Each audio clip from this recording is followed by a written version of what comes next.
was going to do a DM segment. The way that I do the DM segments is that I have Instagram loaded up on my tablet, so I can read it out without actually showing them. But Instagram, for some reason, is not working on my tablet right now, even though I'm currently on it on my phone, and it's not like it's, you can only be on it on one device at a time because it's the same account. Because it, I'm always on Instagram on my phone and tablet at the same time. Um, just some recent DMs, and by recent I mean literally a minute ago, does correlate to something that I'll say in the video. Anyway, the school on Thursday, the 30th of March, 2023. The English coursework is due today.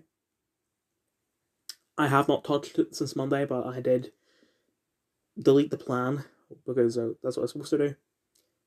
Add in my candidate number and write a word count 1,821. Although that 1,821 words is also factoring in me writing down the word count, so it was 1,819, but word count 1821. That's 3 words, so let's add it 3 onto it. Oh, I've just okay. It was 1818. Sorry, I'm confusing myself with basic math, so I'm just going to continue. All I did in moving image was supposed to save our work into a separate drive. I started the process of doing that.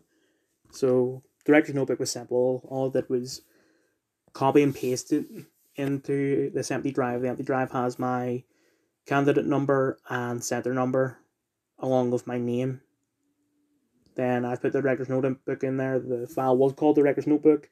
I have changed it to candidate number, center number, DNB, because that's what you're supposed to do. And that was the only simple thing. The rest was more complicated because you have to have your shot list, your script, your shooting schedule, which I didn't write, and your storyboards in one PDF. So you have to search up PDF combiner, drag and drop the free files, and convert them. Did that, but they wouldn't convert the shot list because for some reason it's saved as a Word doc. I don't understand why it's saved as a Word doc because I did it on Google Docs, but how did I get over? Alright, I just put it through a Word doc to a PDF converter, and then I combine them. And there's also the illustrated essay that need to be put as one separate thing. But I struggle with that as well because I've got a bunch of images in my illustrated essay.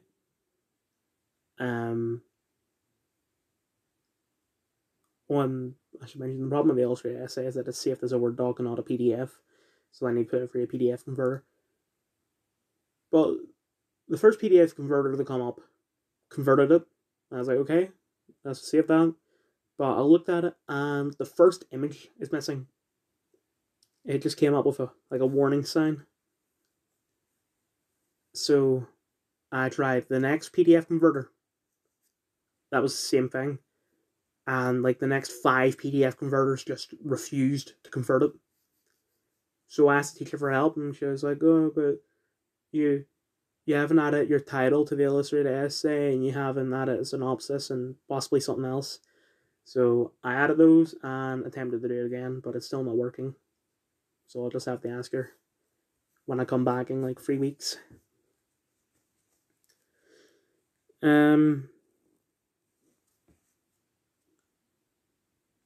Okay, I'll do this now. on then. Okay. I turned my tablet off and on again. And opened up Instagram again, but it still isn't working. So, no DM segment for today. I'll just have to do that probably tomorrow. If I can be bothered, hopefully. So, I read Infinite Crisis. In my unofficial Identity Crisis review from a couple weeks back, not the one I did in June 2022, one from a couple weeks ago, the unofficial review, when I read the tie-ins, I had said that I'm not a fan of the physically drawn art in older comics, and that I was excited to go on to digitally drawn comics, but when I got to the digitally drawn comics, it wasn't like with Zero War, especially in Death of Superman, the art on those, while physically drawn, was fantastic. I love the art on it. When it came to Identity Crisis and a bit of Infinite Crisis, I didn't like it as much. I think I just got so used to it, and the fact that Zero War and Death of Superman was so good. But Superman appeared in. Hold on. Actually, no, I'll do it later. He appeared in one of the Identity Crisis tie-ins, but honestly, he looked fat. He did not look good at all. He did not look like the beacon of hope that he is. And that's a shame. Although, in the Infinite Crisis comic, he looks great. He looks like, the symbol of hope that he is. Especially when he's fighting against Earth. Is it Earth 2? Yeah, I think it's Earth 2 Superman. So, it's fine now. I think Infinite Crisis is fantastic. And, controversial opinion, I think it's better than Crisis on Infinite Earths.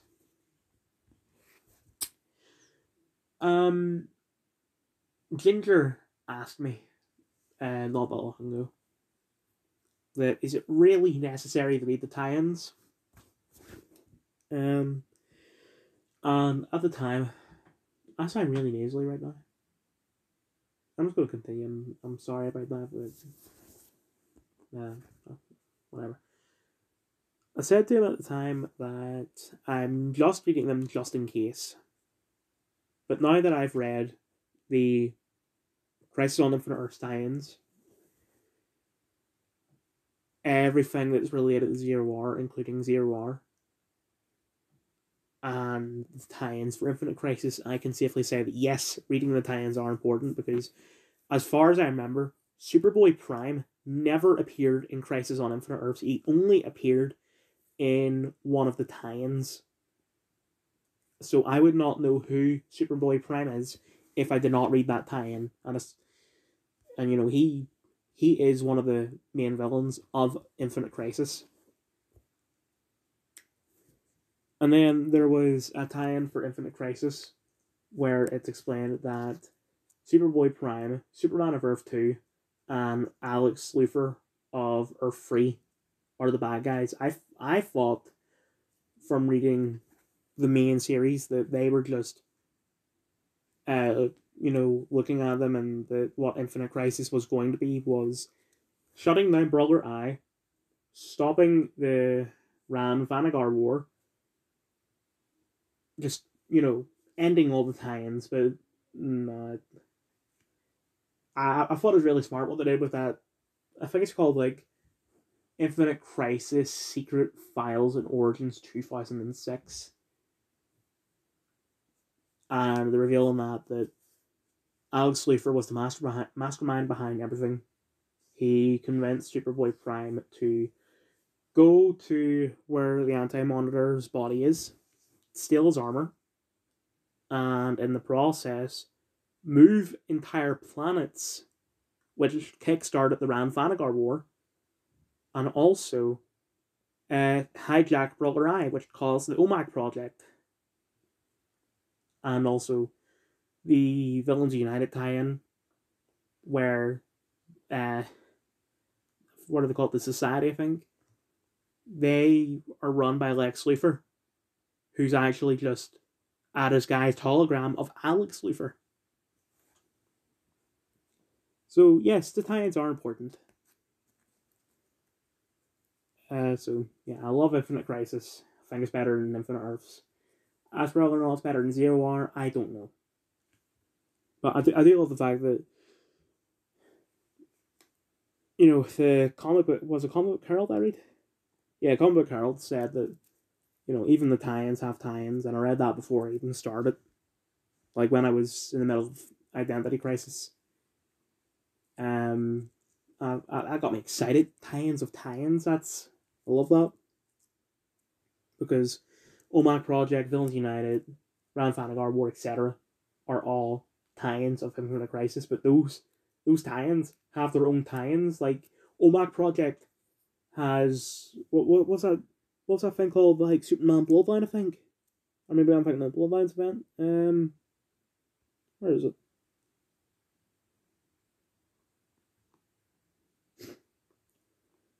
So you have Countdown number 1, OMAC Project, right? So you have OMAC Project 1, 2, and 3. Then you have Superman 219, Action Comics 829, Adventures Superman 642, Wonder Woman 219, Adventures Superman 643, and Wonder Woman 220. Then you have OMAC Project 4, and so on. So you have tie-ins of tie-ins. And I was thinking, I completely forgot about that. The fact that they have, like, you read like first 3 issues of OMAC Project, which is only like 6 issues anyway. Then you have those Superman issues and the Wonder Woman issues, which are part of Superman, I think it's called One or something like that. That was all a while back, not that long ago, but still long enough for me to forget about it. I was thinking more like individual issues where it's not really part of a thing, but it still is a tie-in. So anyway, I'm repeating myself. Fantastic, go read it. Anyway, forgot to mention, the taxi was early.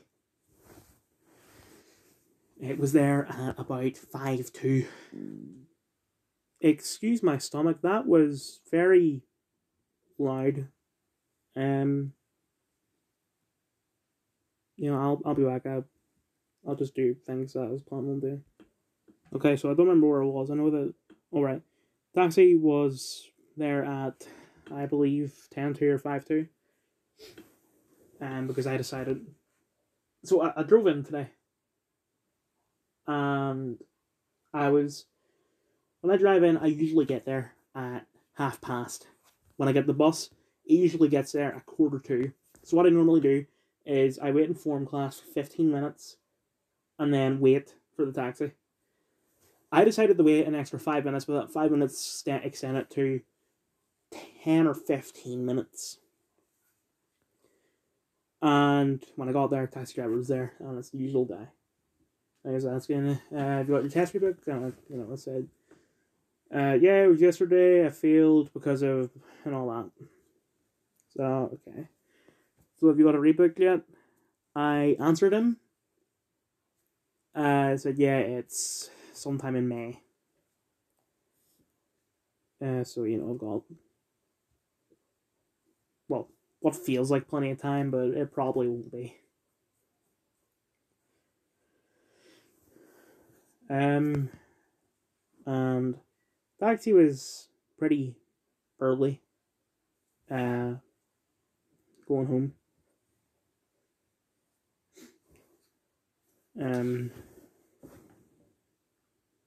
I think there's something else to say about that, but I don't know. I'll just continue. In study,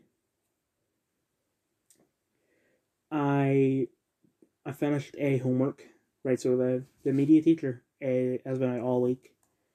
He set us some homework on Google Classroom. There's this website called Loom, LOOM, where it's basically YouTube but for education. Upload a video and we just follow his instructions on the video. So he did that for Tuesday and yesterday. I watched the first 2 minutes of Tuesday's video on Tuesday, but I couldn't get past those 2 minutes because it's the website keeps on fucking up. So my keyboard has a pause button at the top where F, we'll say 5 would be on a regular keyboard. And then you also have the spacebar that is used by most websites as a pause button. So you would hit spacebar, nothing happens. You would hit the top pause button, we'll just call it the pause button, and nothing would happen. But then you hit the spacebar again and it pauses. And then when you unpause, you go to pause it again, you press spacebar, nothing, but you press the pause button and it pauses. It's really inconsistent. And what's even more inconsistent is there's a fast forward button to the right of the pause button and a rewind button to the left of the pause button, which rarely works. Even when it does, it rewinds 15 seconds, which I wouldn't I want it to go back more than 15, or sorry, less than 15 seconds. Well, those 15 seconds are quite short, and it's just... as for Wednesday's video, I've watched most of it on Wednesday. I only had like 2 minutes left. So I'll finish that today. I went on Tuesday's video and continued. And after a certain point, we're studying a scene from Humans, a show that I love. It is a scene from the first episode, only like 7 minutes in. You should see the fucking mindness that we have from only 7 minutes. I mean, when we watched The Returned, it wasn't anywhere near that much. In fact, we do have more notes for the 7 minutes of Humans than we do for the entirety of the first episode of The Returned. Anyway.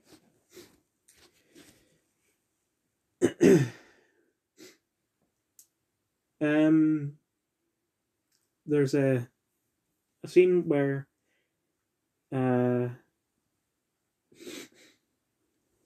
so the scene where Anita, played by Gemma Chan, is being wheeled out to someone who's going to purchase her, because Anita is a robot, and robots and humans are kind of like the androids from Detroit Become Human.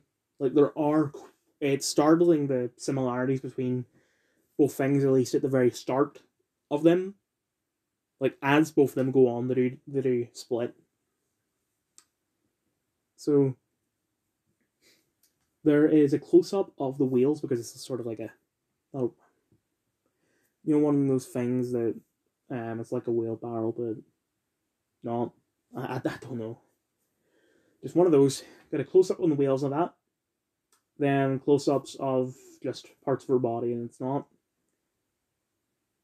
I don't consider it sexual, but of course, because it is a woman on screen, the media teacher does. Because the way media works is that if there's a woman on screen, she is sexualized by default, no matter what is happening. According to media studies in general. But anyway. It was like it accentuates her hourglass figure. Gemma Chan does not have an hourglass figure. Like, the requirements of having an hourglass figure would be big tits, small waist, big ass.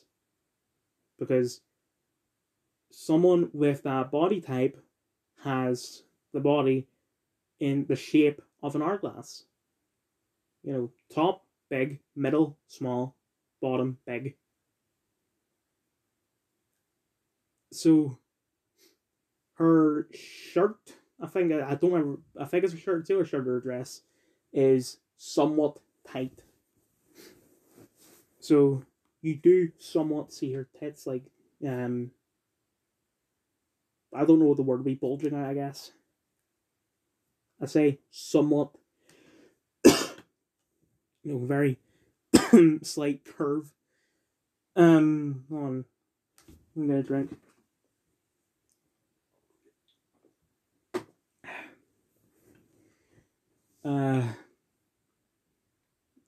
And in the scene, it's a dad and his daughter going to buy Nita.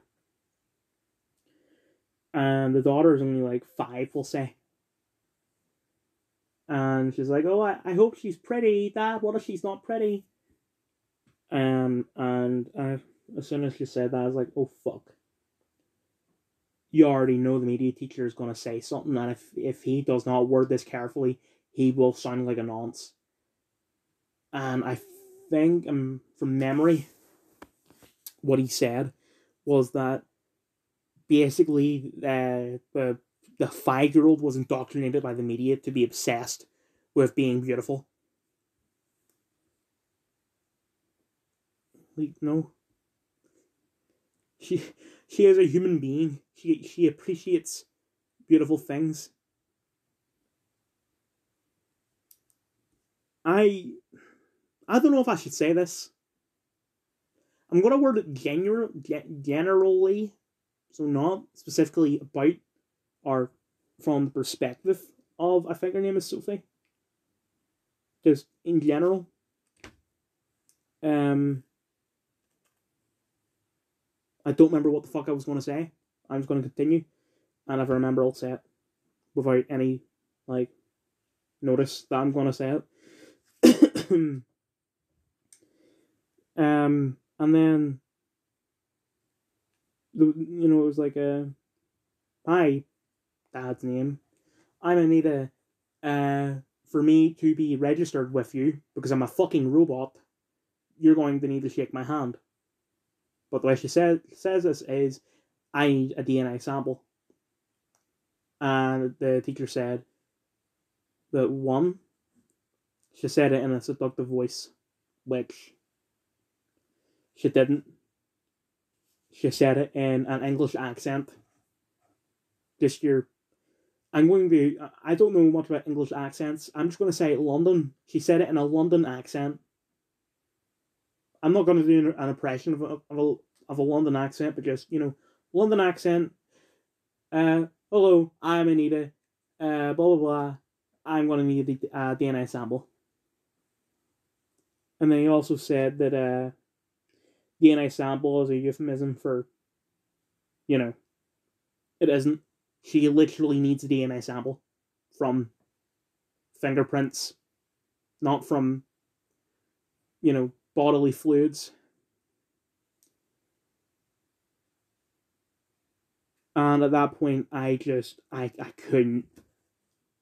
not bear anymore. I left, went to the nursery room, and there was a student there who was. I've known him since the start of last year because he gets my boss, and he's a fucking. What's a word I can say on YouTube? I'm just going to say prick. Who doesn't realize that he's a prick.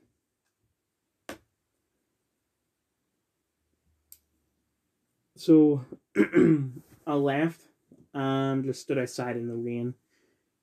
I was hoping for it to be colder, and honestly, I was hoping for it to be wetter. Because the rain was heavy 5 minutes earlier, but it just became lighter. Then I went back in and I just read.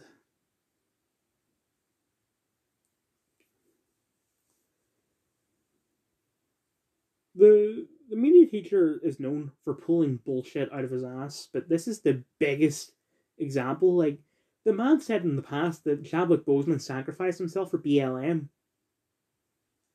In my opinion, what he said about humans was worse than that, which is saying a lot.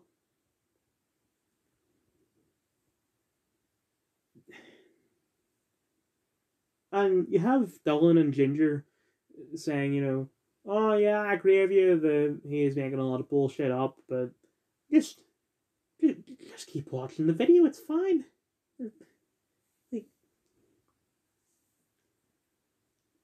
Just I'm just going to end the video because if I say anything else, I'll repeat myself even more than I already have. Actually, before I go, I have calculated. Well, calculated is not the right word. So I have another.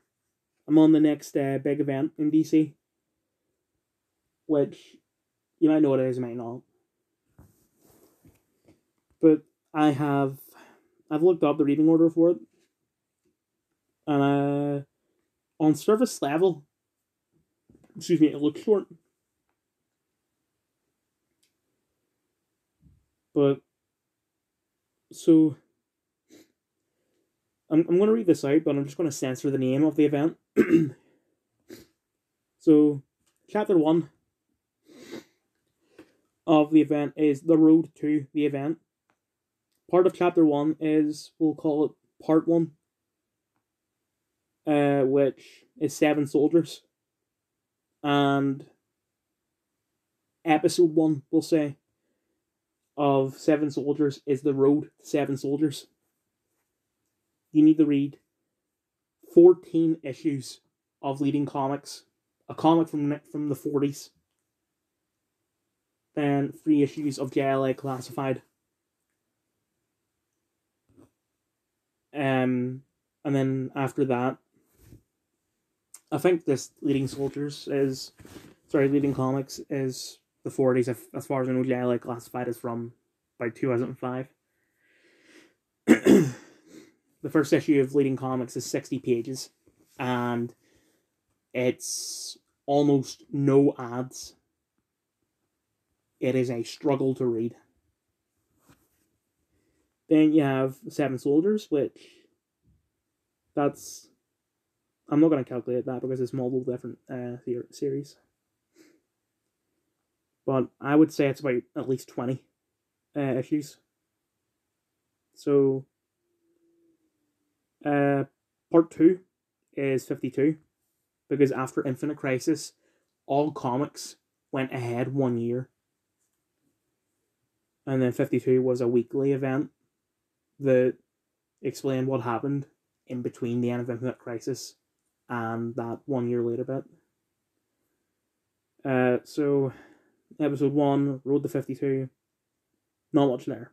Then there's 52, which you have to read the first 50 issues of 52, then 4 issues of World War III, then the last 2 issues of 52.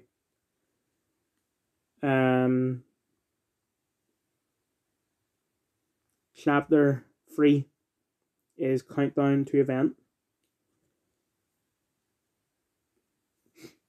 So you have to read 51 issues of Countdown to Event. JLA Salvation Run 1 to 7. Death of the New Gods 1 to 8. And then finally you get to the event which DC Universe 0, The Flash 240 to 241, Teen Titans 59 to 60, Birds of Prey 118, JLA 21, Batman 676 to 681, but then you jump to 701 for some reason. Final Event 1, Event Requiem 1, Terror Titans 1 to 6, Event 2, Event Rogue's Revenge 1 to 3, Event 3, DC Universe The Last Will and Testament number 1, Event Superman Beyond 1 to 2, Event Legion of Free Worlds 1 to 5, Event Secret Files 1, Event Revelations 1 to 5, Event Resist 1, Event Submit 1, Event 4 to 5, Batman 682 to 683, Event 67, Superman / Batman 76, and then Batman 702. So there's more prologue to the event than there is the actual fucking event. I don't know, well, of course, it's obvious. This one's going to take longer than Infinite Crisis. Just on surface level, it didn't look like it.